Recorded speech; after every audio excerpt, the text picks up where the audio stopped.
It's Debatable with Mark and Manny. Let's go.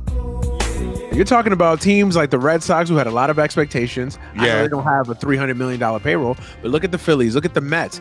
These are teams that have gotten off to slow starts. Not even just slow starts.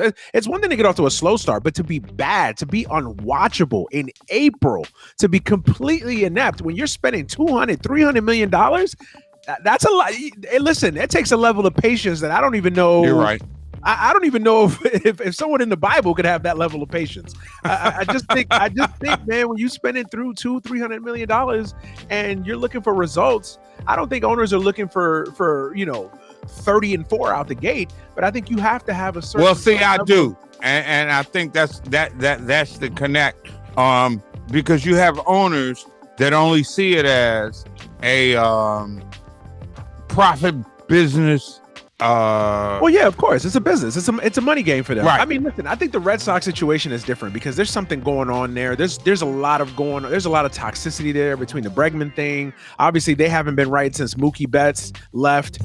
There's just been a lot of things going on in Boston, so I think that's a different situation. I think Philly is a team that looks at itself and says, this is kind of the last run. This is the last hurrah for this group of guys, and we need to be able to save this season before it really gets off the rails, because that's the other thing too.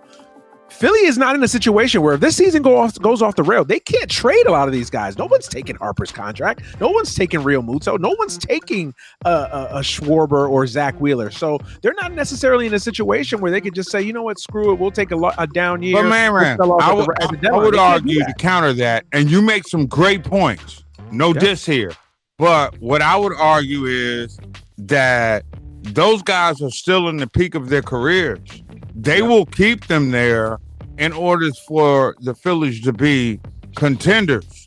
Yeah. So I'm not quite sure I'm ready to say that, just because the Dombrowski-Cora era didn't work, that Philly doesn't have pieces in place for them to get back to the World Series. Well, that's the thing. I think that's the argument for firing Rob Thompson is the idea that this team has all the pieces in place. Yes, some injuries, some things of that nature, but this team has those pieces in place. And like, again, OG, I don't think we've seen anything new. I think at the end of the day, it's a big business and it's a results-driven business.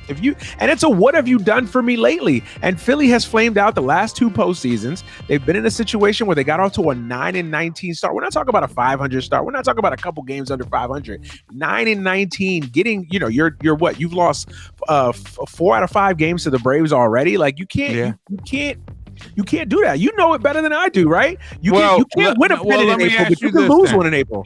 Let me ask you this thing. Do you think Alex Cora, if they had been able to get him, would have made a drastic difference in the direction that the team was going in Philadelphia?